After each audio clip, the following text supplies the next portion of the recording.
Good morning, good afternoon, and good evening, and welcome to SIG's weekly webinar series. My name is Sarah Hallman, and it's my distinct pleasure to facilitate this webinar today that's being brought to you by Canon Business Process Services.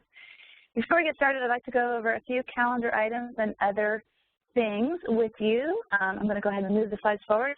So the first is our member loyalty program. If you were at our summit in Amelia Island, you will have heard about this phenomenal new program that we started this year. We actually started tracking last year, but this year you are able to redeem your points for wonderful prizes. If you are a SIG member and you are logged in, you do have to be logged into the website to see the navigational drop-down. But if you go over to the members link on the far right-hand side of our website, you'll see the loyalty program link as a drop-down. And you'll be able to see how to earn points, how to redeem points, and some of the great prizes that you can redeem for your points. So just by logging into a webinar or town hall teleconference, speaking at a summit, or uploading content into the SIG Resource Center, you are earning points. In fact, being on this webinar today, you're earning points for being here. So this is our way of giving back to you, and we hope that you really will enjoy this program. The Career Network, this is something that we revitalized about a year ago, and you can see by some of the company names that are listed under these recent postings that we have some great jobs that are on the site at all times. Very senior level jobs as well. So if you're looking for a job or you are just wanting to see what's going on in the market, this is a good resource for you. We are also starting to add our internships as well. So we have some internships that are being added to the Career Network, so please take a look. Or if you have an internship in your company that you would like to put on the Career Network, we'd encourage you to do that as well. Social media. SIG is very engaged in social media. We are involved in LinkedIn. We have a blog, as many of you have contributed to and know, with Twitter, Facebook, and YouTube. So we hope that you will engage with us on social media. The webinar series, we do this every week on Tuesdays and Thursdays. We do both thought leadership webinars as well as deep dive solutions. The primary difference between these two things is that the deep dive solution is an opportunity for our providers to give you a really good sense of what their solution is. It is not a sales pitch, but it is an opportunity for you to learn more about a specific provider solution. So as you can see, we have a deep dive coming up with Zycus on May 12th. If you're interested in hearing more about what they do and the services that they offer, then you can join that particular webinar. Otherwise, under our thought leadership webinars, we have a number of thought leadership webinars as well. The town hall teleconferences, we had one about a week and a half ago with Colonel Bernie Banks, which was truly outstanding. We have another one coming up on May 13th. This is with Kate Vitasic, a professor at the University of Tennessee. She'll be speaking about capturing value beyond cost savings. This has been a really big topic at our last two summits, and Kate has been involved in both of those topics. And so we hope that you will join us for the next one on May 13th as well. These are by-side only conversations. They are not recorded, but they are open mic. And they're really wonderful ways for you to hear what's going on with some of your colleagues on the buy side. SIG Symposiums and Regional Roundtables, these are offered all over North America. We also have some this year, believe it or not, in both Sydney and in London in the fall. But you can see those that are coming up in the near term. We've had a couple of events so far this year, some that are listed, some that are not. Our next symposium is in Toronto, Canada on June 1st. Our next regional roundtable is in Chicago, Illinois on April 29th. That is next week, followed by events the week after that and the 2 weeks after that in Atlanta and Houston. You do need to register for each of these independently if you happen to be in any of those areas or have colleagues that work in those areas. We would love for you to attend these events. The primary difference between the symposiums and the regional roundtables is that they are both opportunities for you to get to know other buy-side colleagues in your area, but the symposium is a slightly longer day and incorporates more networking opportunities at both the beginning of the day with a live peer-to-peer, as well as the end of the day with a networking reception.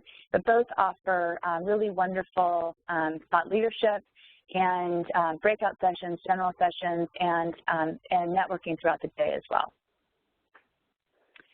The summit is, the next one is coming up in October. It's October 27th to 29th. It will be in Huntington Beach, California. And that is a phenomenal opportunity for you to get to know all of our members. All of our members are invited and come to that event. We have about 350 to 450 people that come to each of our summits.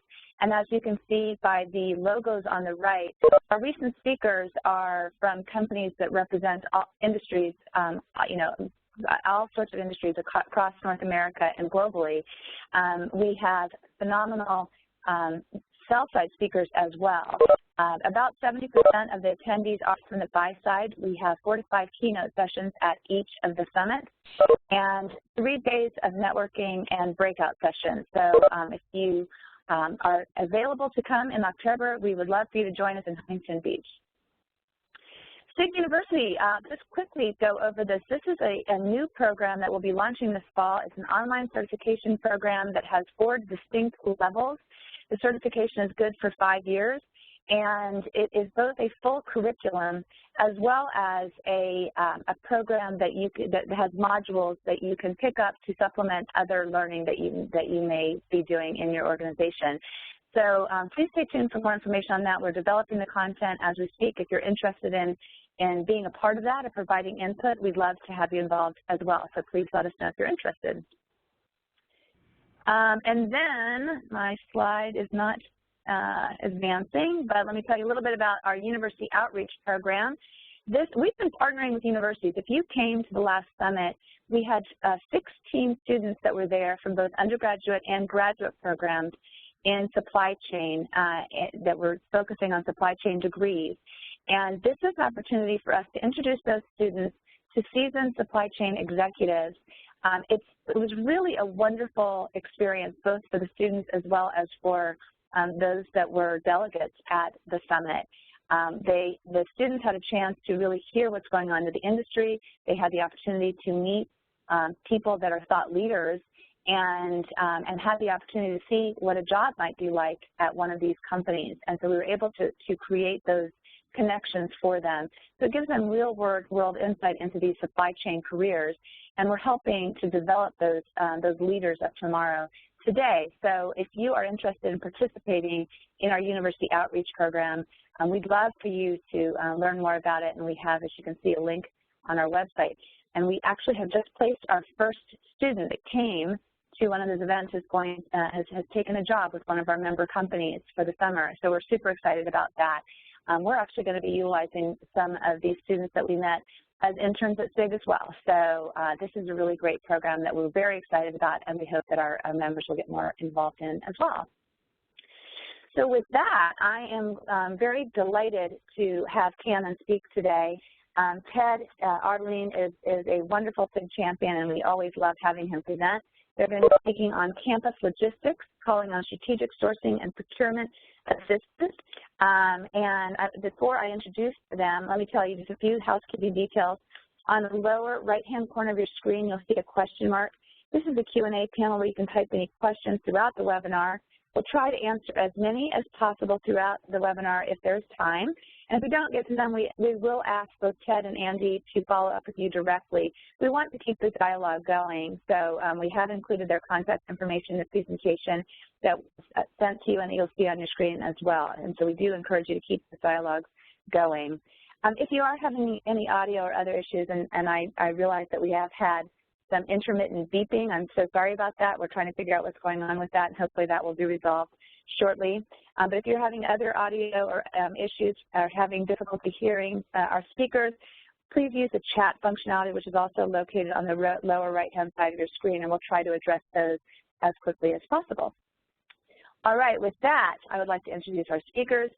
Ted is the Director of R&D Marketing for New Services for Canon Business Process Services. And in that role, he works with client service delivery teams, operations, technology partners, and customers to research and develop new services. Ted's 25-year business experience includes financial and operational management in outsourcing, management consulting, and manufacturing. He is going to be joined by Andy Anastasiou. Andy is the Manager of Regional Accounts for the West region.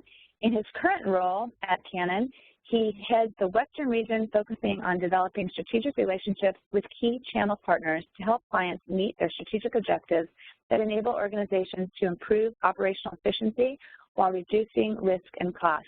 And as I said, we just love it when Canon speaks because Ted has been a wonderful champion. He's present at all of our summits, and he's a wonderful thought leader. So with that, I'm going to turn it over to Ted. Thank you, Sarah, and welcome everyone. I am especially happy today to have Andy with me because he's got a wealth of information and experience in this area. Our discussion today is going to be focused on campus logistics and with the emphasis on calling on sourcing and strategic sourcing for assistance, because what we're seeing from the marketplace, from our customers and general in trends, is that a large number of many companies, I should say, are expanding their facilities and bringing together employees in central locations. Before I proceed to the agenda and get into the discussion, please allow me 30 seconds to just inform those who may not be familiar about Canon Business Process Services, who we are, what we do. We are part of the Canon Group companies, and our services are business process outsourcing, such as accounts payable and T&E, and a variety of other BPO services behind the scenes, such as student financial aid, claims processing, and so on. We also provide document management services, such as print, mail, scanning, records, and so on, as well as office services and facilities management services or services for the facilities management, such as campus logistics management, inventory control, and also electronic discovery. We have been recognized by the IAOP as a Global 100 outsourcing leader for the past 7 years in a row.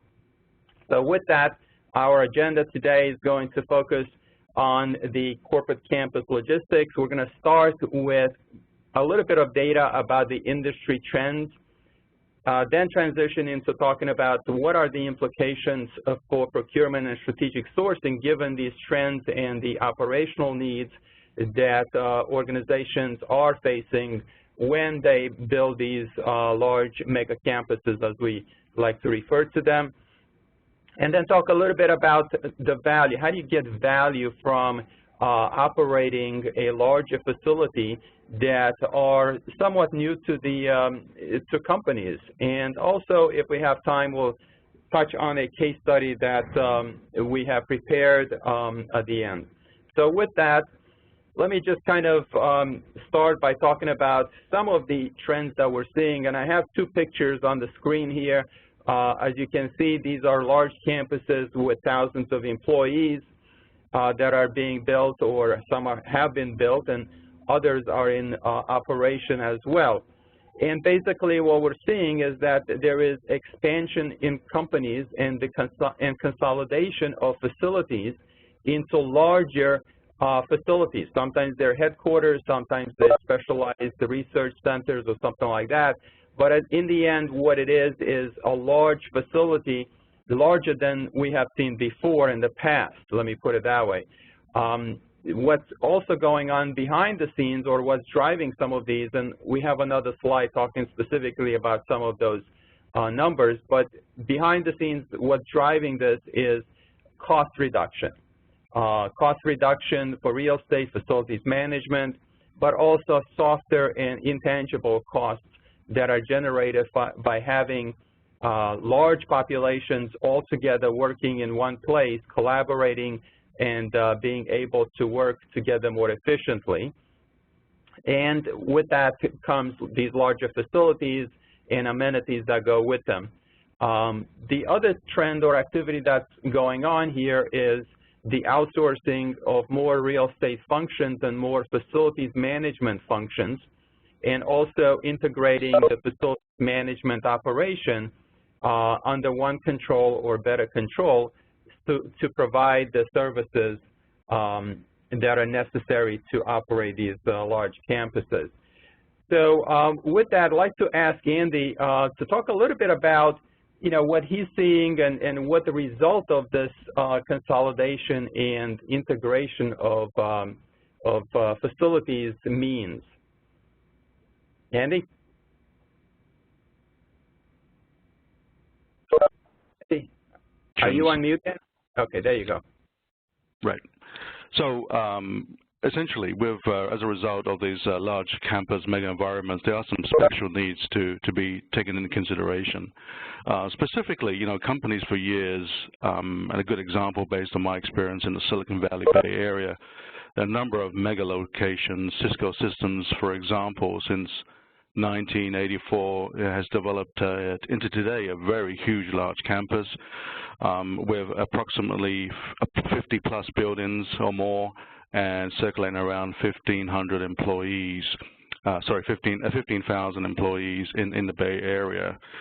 Even today in California, companies such as Apple, LinkedIn, Juniper Networks, Google, and many others in the Bay Area are planning or putting the finishing touches on some of the largest new campus, totaling nearly 10 million square feet of development. So that's huge. Comes with that, obviously, are special needs. One of them of which is transportation. Vehicles and tunnels are created. As part of the, for example, as part of the employee experience, companies with large campus environments will need to provide transportation, as an example, within the infrastructure of their employees going to and from work.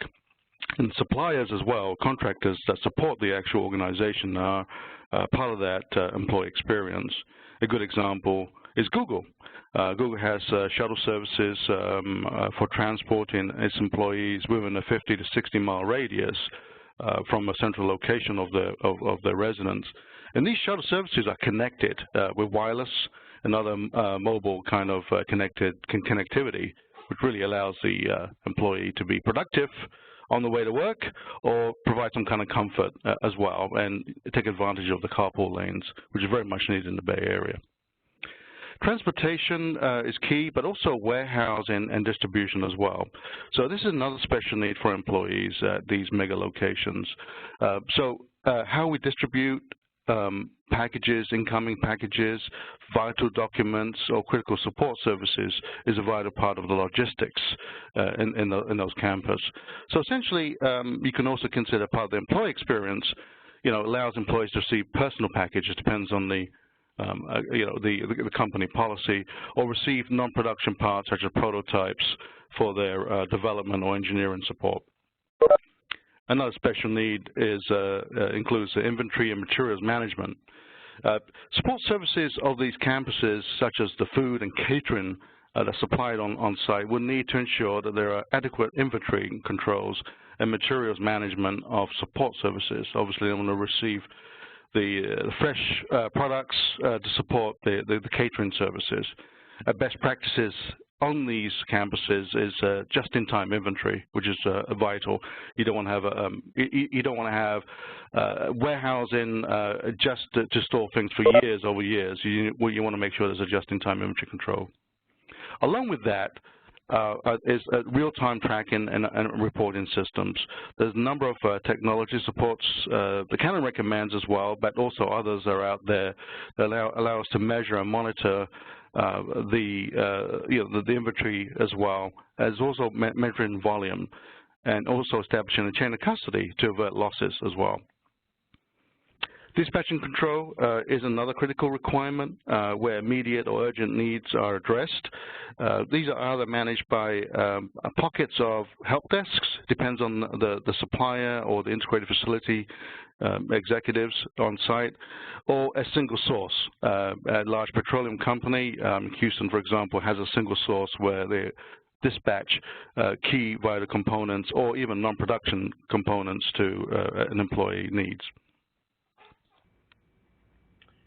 Excellent, Andy. So moving on to the next slide, we'll talk a little bit about some of the numbers that we're seeing. And I borrowed some data from the KPMG 2013 Global Real Estate Facilities Management Outsourcing Pulse Survey, an excellent read and an excellent paper which covers some of the trends based on numbers. And the top drivers for real estate facilities management outsourcing from the buyer perspective are reduced operating costs, about 65%, score that. Improved global delivery and operations is another primary need, improved process performance, and so on. There's also an indication that companies are changing their preferred service delivery models by bundling services or looking for ways to bundle facilities management and real estate management services as much as possible, and that applies to the campus logistics and campus facilities, as we will be talking later on, because there are a number of services that can be bundled, and there are a large number of services that must be provided on a campus with 5,000 or 10,000 employees. It's almost like serving a city there. So that is a particular trend. Similar to BPO contracts, in facilities management, adopting a balanced scorecard and tracking and measuring service provider performance along cost and performance measures and KPIs is another important trend that the facilities management folks are adopting and implementing. And the other thing is, when they are reviewing their existing contracts, if they have been outsourced, they are looking at more competitive bids and looking at how to restructure the facilities management organization more effectively. So those are kind of the quick trends that are out there and we're noticing. Andy, from your point of view, what are you seeing organizations outsource when it comes to facilities processes? Great question, Ted. Essentially, like any other outsourcing, is the outsource the non-core areas, which is includes mail, shipping, receiving, concierge, shipping and receiving, again, like I mentioned, cleaning service, cafeteria, anything to do with supporting employee services and helping them and enabling them to have a good working environment there. Facility services also includes the outsourcing of security, maintenance, mechanical systems, the groundskeeping, trash, and so forth. That's also outsourced as well. Cisco, for example, doesn't want to be in the business of mowing lawns, right? So they want to be in the business of creating routers and so forth, allowing us to be connected. So anything to do with the non-core. The other areas in the commercial real estate side of outsourcing are the transactions and the brokerage services, the lease administrations, and so forth, to quality suppliers such as JLL, CBRE, and so forth. Now, we're also seeing a lot of amenities being provided on these campuses, right?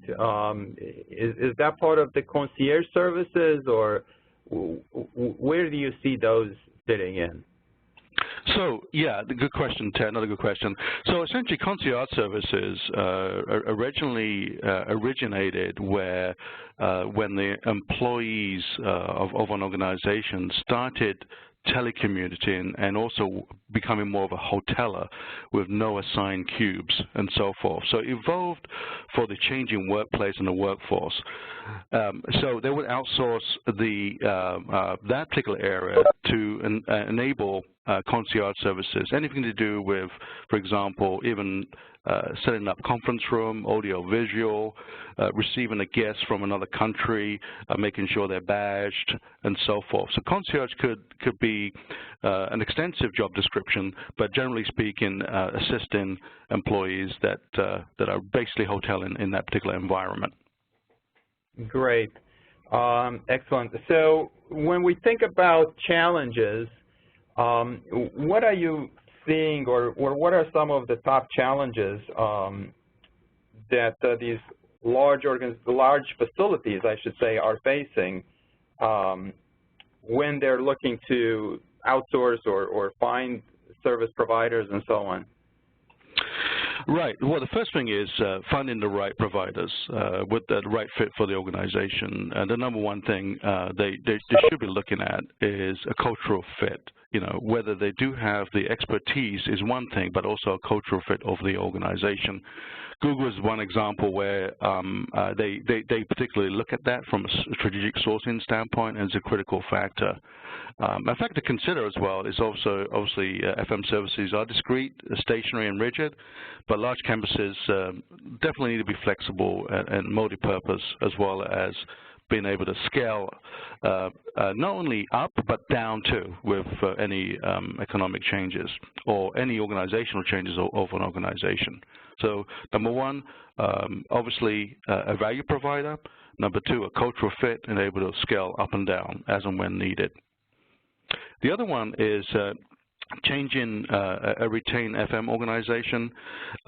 Again, is the versus in-house or outsourced kind of scenario, whether to keep the incumbent in-house or change of a more of a global provider. So the challenge is to look at a provider to ensure that it really mirrors the business strategy of the organization. So, for example, if an organization wants to increasingly become global and worldwide in its providing services, then obviously the supplier that to be chosen needs to mirror that kind of support, being worldwide as well. The other challenge is reducing the number of suppliers and contracts. I've seen organizations in the last 8 years reducing the vendors from about 800 vendors globally. Can you imagine 800 vendors, all those bills and AP challenges and service challenges, and not having a single source to go to? So they're really now going for a single source. That's the sort of trend in the marketplace right now. Again, using quality providers, commercial real estate organization, integrated facilities organization, and in turn they will provide vendor support, and they would choose organizations out there to support them in that. So generally speaking, they can choose one backpack to pack, or one throat to choke, depends what terminology you prefer to use. But generally speaking, they like to go to one person, one organization, when they can manage all these vendors. Right. And also there's a governance process as well. You want to make sure that the organization chosen to support the organization, the real estate, commercial real estate, or the vendors, needs to have a governance process in terms of procedures and in compliance as well.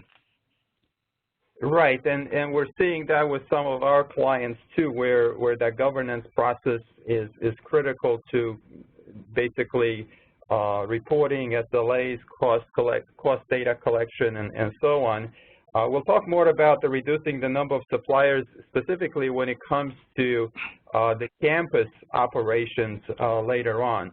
So moving on to our next slide, I wanted to talk about whether or not the organizations, the buyer side and the provider side, are able to meet today's mega campus challenges.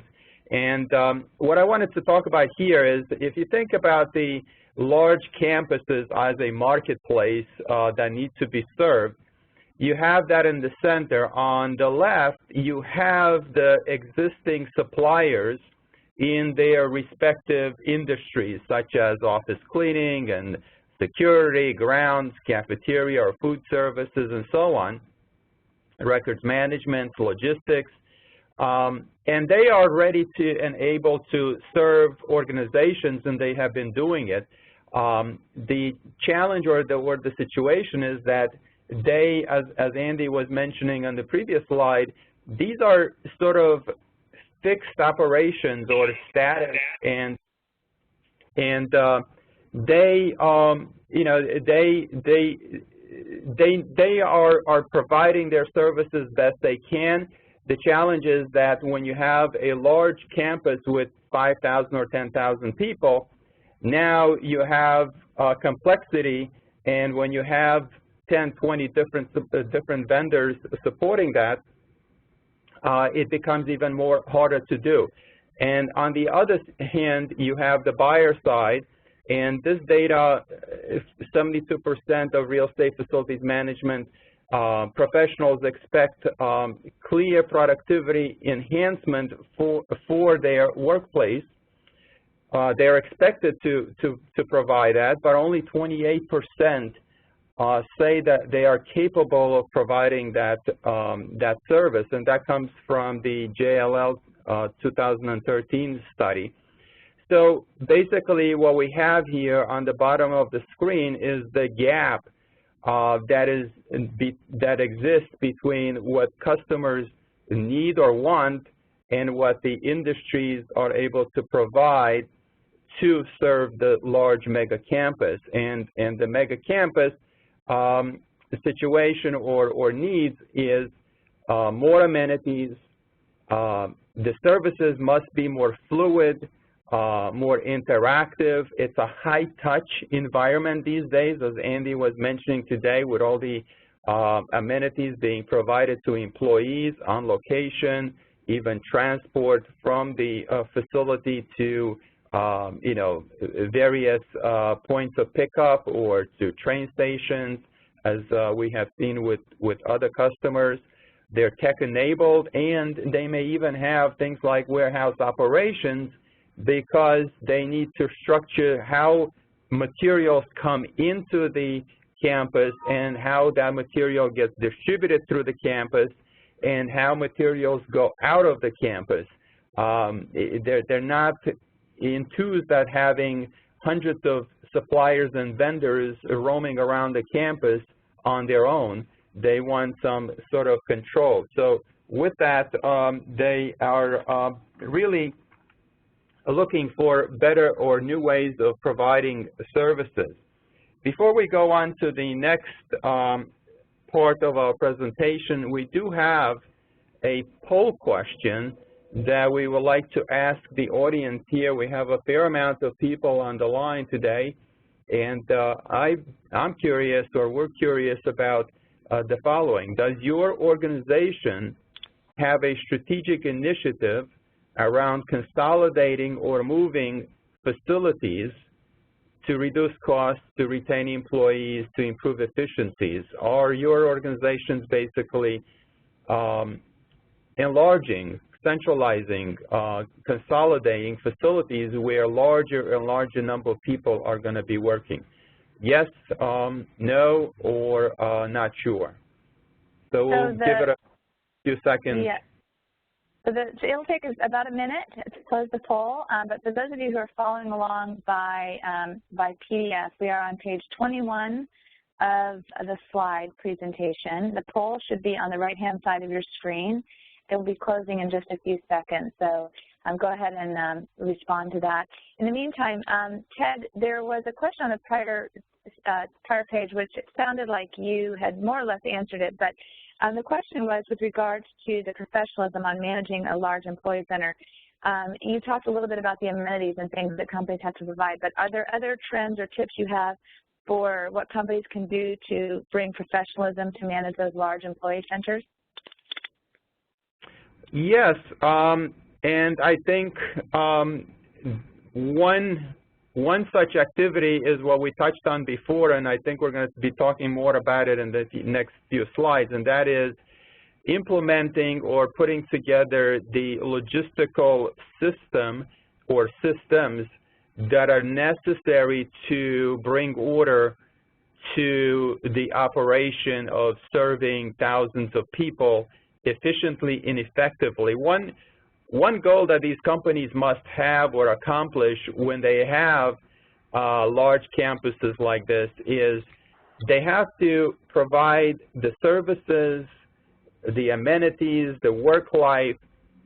The quality of that has to be as good or better than what is available outside the campus. Otherwise, people are going to flee and go outside for various activities or services that they need. So the campus is really in competition with the surroundings to make life so attractive and enjoyable that employees are eager and enthused to go to work, stay at work, do their work, and then when they're done, go home, obviously. So that's kind of what we're going to be talking about later on. But the key ingredient, we think, to that is the logistical aspect that up to now may not have been as important because the volume of activities and the demands were less. So we have the results of our poll, and this is very interesting. 58% of you are saying that your organization does have strategic initiatives around consolidating and moving facilities. 32% said no, and 11% said not sure. Okay. Is that what you expected to see, or were you expecting the ratio to be different? For me, myself, I was not sure what to expect because to some degree, some of this depends on the size of the organization.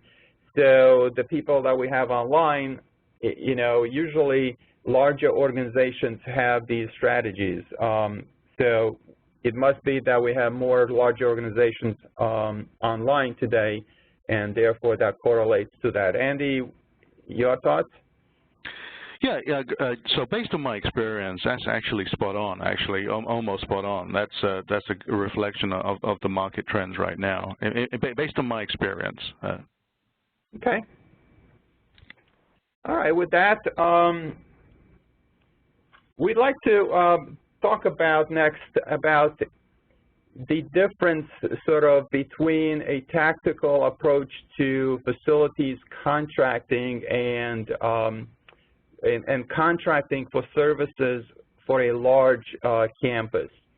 And what we're seeing is that basically when you have a large campus, you now have a longer timeline to think about or to address. So in contracting with service providers, again, you have to take a look at 3, 5-year contracts or even more to provide those services. Sometimes if there is a transition, just the transition, the move from a smaller facility to a larger one can take a year or two.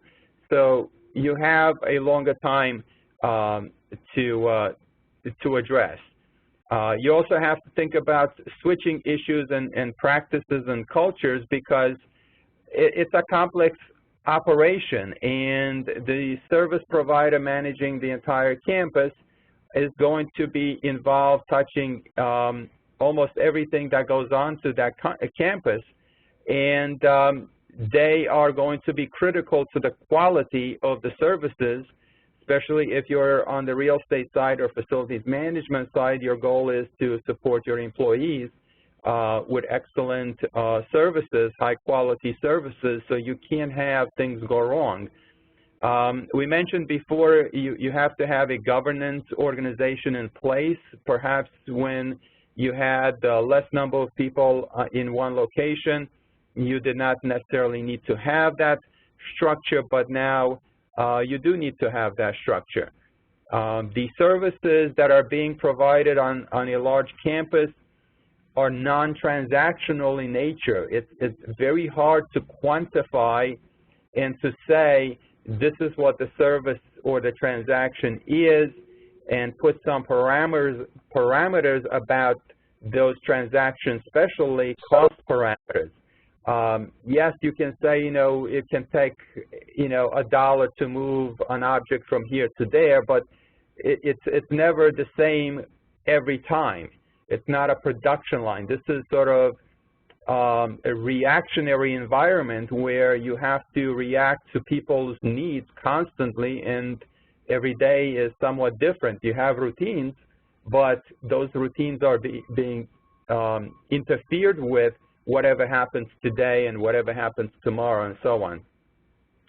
You also have people's knowledge and assets that are being deployed here. You have employees who know the routines, and that's not easy to duplicate or to change often. The people providing the services, they know their customers, sort of, and they know their daily routines and so on. So that is not easy to adjust to or to make changes to. So these are some of the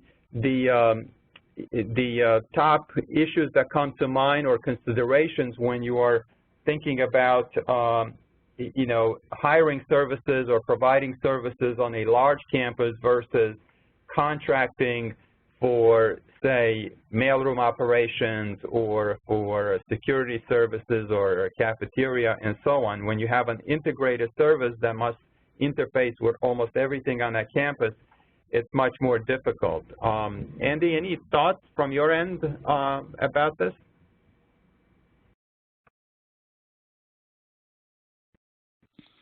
Hey, Ted, sorry, I was on mute there. So generally speaking, the facilities management, generally speaking, the outsourcing is different than the FM technical service outsourcing contract like you had mentioned. But generally speaking, the key part of all this operation is obviously change management that you had mentioned, and the overall cultural connection as well, in what direction the company needs to take. Okay. So with that, what does it all mean for procurement and strategic sourcing professionals?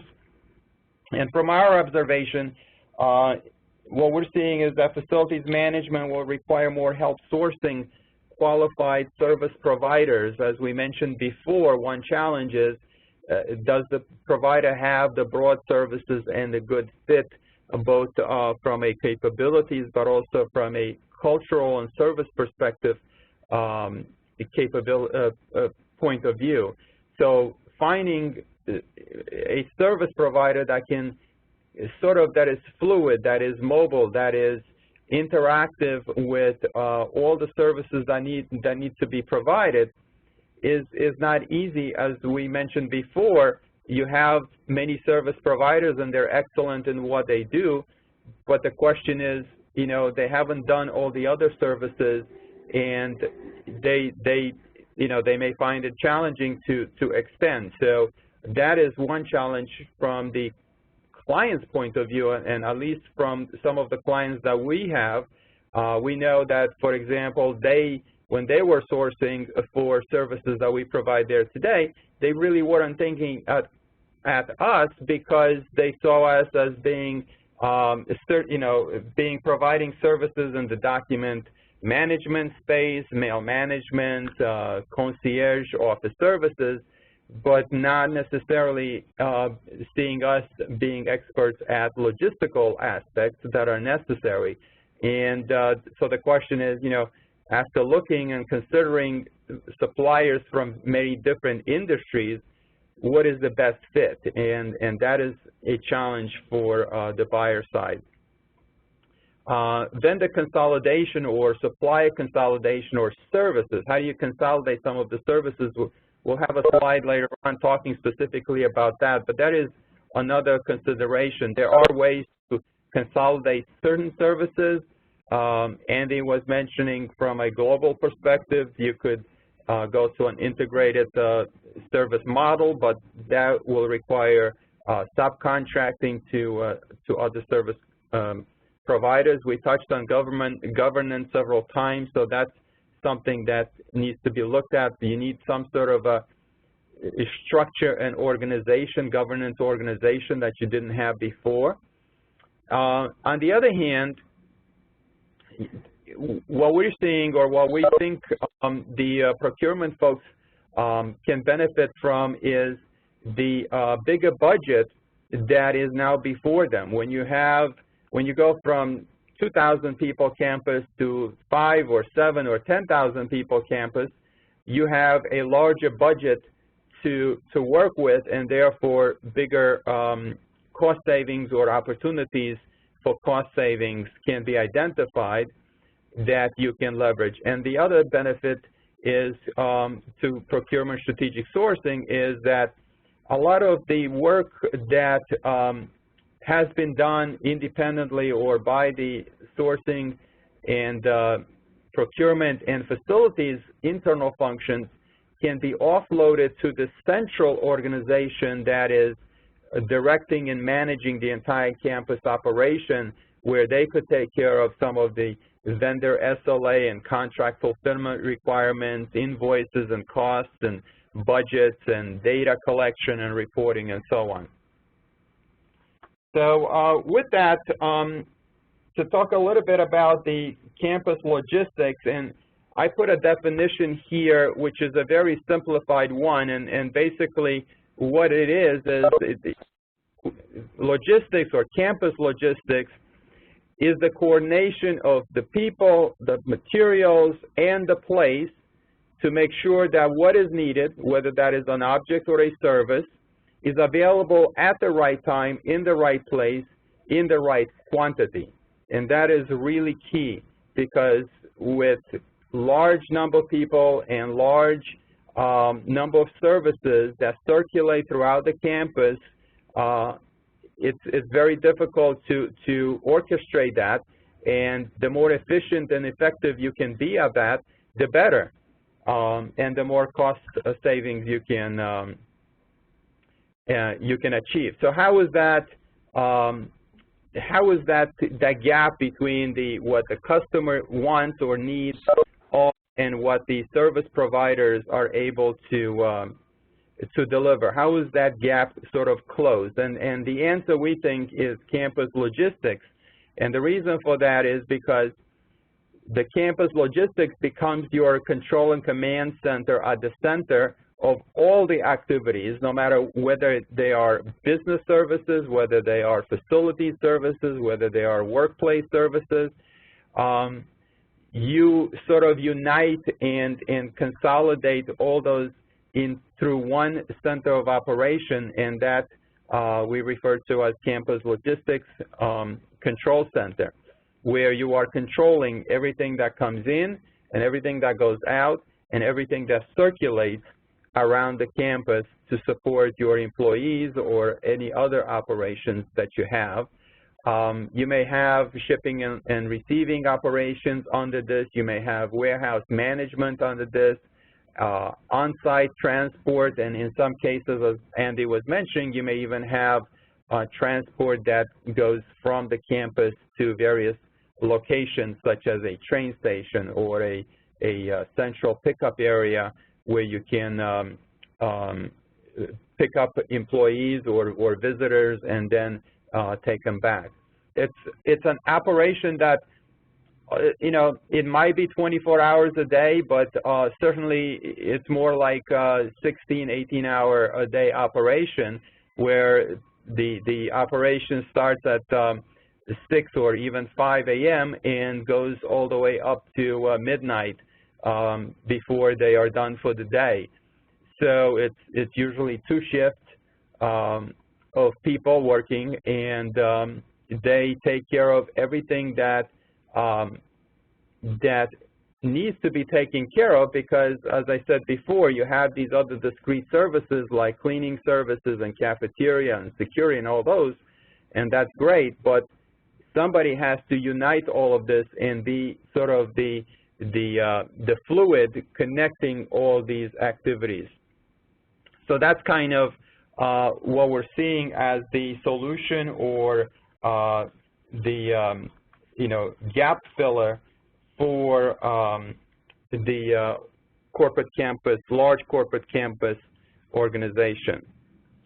So with that, what are some of the, what's some of the value that is being achieved by these organizations, specifically by procurement, sourcing, facilities management, and real estate functions? And that is one value, that you are able to combine multiple services into one managed contract, or fewer, I should say, managed contracts. You get a consistent service level, and you better assimilate the culture of the campus with the employees. So you don't have disconnects between what's happening behind the scenes on the campus with what the company culture and direction is. You have one management team on site to oversee everything that goes on and collect data, report, measure. You have the ability to source, or you have the flexibility to scale up and down as far as needing more employees to serve the campus, or needing less employees to serve the campus, depending on whether or not there is any seasonality or business cycle effects that need adjustment to staff. Of course, you have, and you're going to be getting consistent SLAs because you have, again, one master plan with one point of control in the center. You are collecting data. You are reporting on performance and metrics consistently. The employees are managed with sort of one direction, one hand, meaning that there is continuous training, there's continuous improvement or focus on continuous improvement as the operations evolve and as they change. Most important, you get tools, or you will have tools and systems connecting all these activities. And again, that is another critical area because, as we know from other operations, when you have siloed data, it's very hard to see across the entire campus or operation. So by uniting the data and the data collection and the reporting across the various tools and systems, you are able to get better visibility, control, analytics, and so on. You also are able to manage other suppliers or vendors that support the facilities management operation because you have somebody who is there almost 24 hours a day interfacing with them, so they know who these suppliers are, they know what they're supposed to be providing, and they know what quality of service is expected. And if there is any problem or issue, they are there to address it instantly for you. And of course, you are looking for hard cost reduction, and that would be measured on a per employee basis compared to what the previous internal situation may have been. And then, of course, you have the intangibles that are hard to measure cost-wise, and that is the quality of work life for the employees that work there.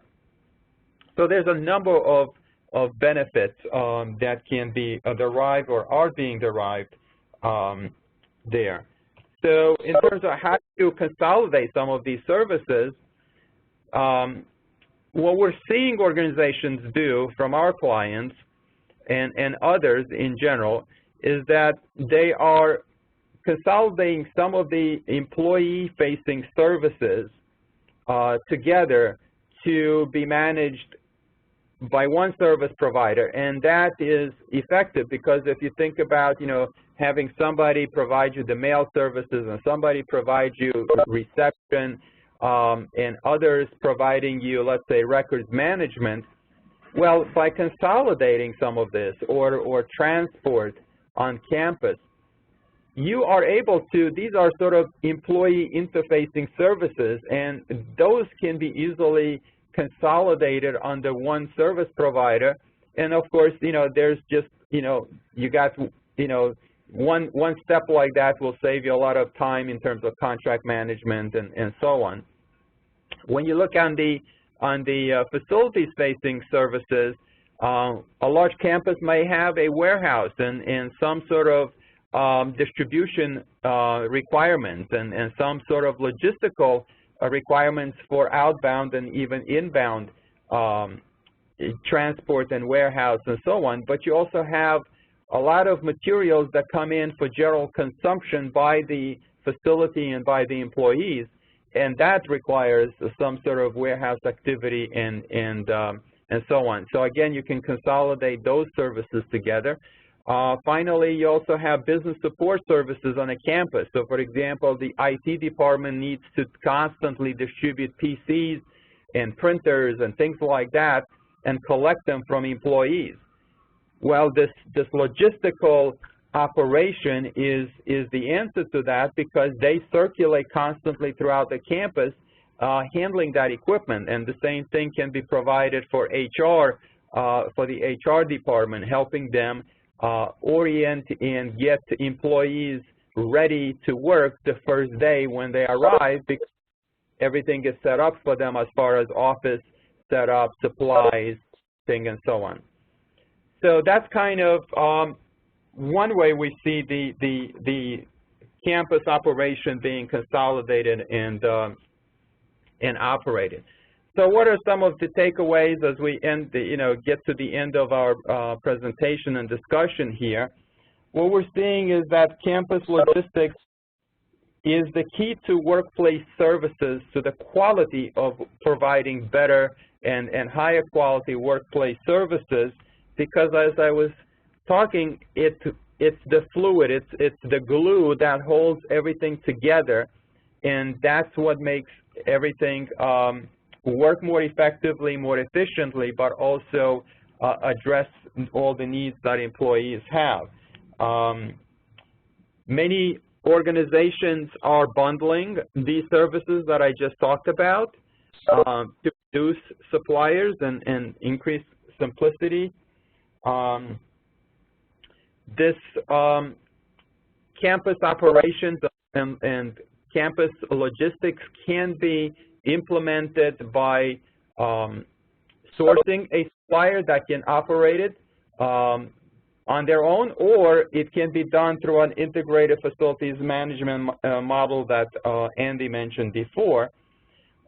Again, you get most value if you do set up the logistical operation as the center of everything that that moves on that campus.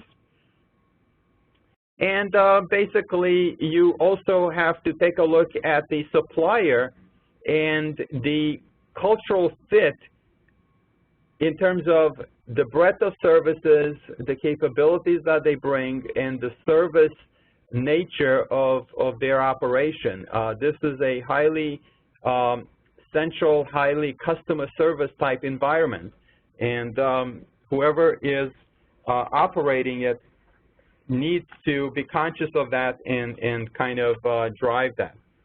So with that, we are almost at the end here. We do have a case study to talk about, and this is an oil and gas company that is moving to a huge corporate campus center, and their challenge involves basically setting this up, setting up an infrastructure and a process that wasn't there because they're moving from many smaller locations, even though those smaller locations are rather big with thousands of people in each, but now they're moving to a larger one, and the challenge there is how do you provide high quality service? How do you keep these employees coming to work and keep them happy with all the services and amenities and basically not have a problem of employee dissatisfaction with the environment? So the solution is basically implement this people process infrastructure with technology and tools to be able to see the entire operation and be able to manage it effectively day to day. And really it is an 18-hour operation around the clock, and it does interface with every service that is being provided on that campus.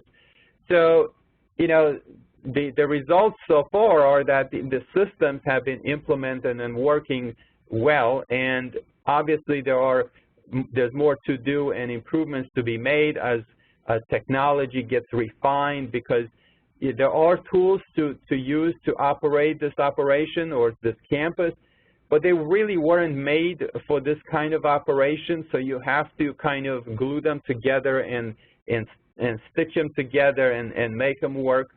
But working with a variety of software providers that we already use and know from other areas, they are beginning to address the corporate campus logistical needs by enhancing their technology. For example, bringing in GPS and bringing in capability to track the location of a vehicle and so on, and being able to pick up all the stops where the vehicle makes and the drop-offs and the pickups, so that you can track the movement of a package, whether that is an envelope or a parcel or office furniture or what have you. You are able to track the and get an audit trail and so on from the beginning to the end. So that's kind of the result of what's happening and where this is going. We are up in time. We have about a minute left. I'm not sure if we have any more questions. Farah, do you have any questions, or do we have any more time? Yeah, I'm afraid we don't have any more time to answer the questions, but this is so interesting, and I'm not sure what their infrastructure is, but many of our SIG members have the kind of large campuses and are providing the amenities that you're referring to. And, I also look at all of them in a completely different way now. We've had events at Target and Best Buy and Google and some of these large campuses that are providing all of those things that you're talking about. So now I'm very curious as to how they're managing that from the infrastructure end. So this has been very, very fascinating. Thank you so much both to Ted and Andy. I thought this was a very interesting presentation. Unfortunately, we have reached the top of the hour, so we can't take any questions, but we encourage you to reach out directly to Ted and Andy if you have additional questions that we were unable to get to during the course of this webinar. We love having Ted present events. He's a great SIG champion. He always has wonderful content to share with our members, so we really appreciate you guys being here. And as you see on your screen right now, we are pushing this presentation to your desktop, so you can download it directly and share it amongst your colleagues. It will be housed, this website will be housed on our site for 3 years. It can be downloaded and replayed at any time during those 3 years and shared with your colleagues as well. So with that, I just want to say thank you again to Ted and Andy for the informative webinar today. Thank you so much. And to the rest of you, I hope you have a great day, and we hope to see you soon. Thanks so much.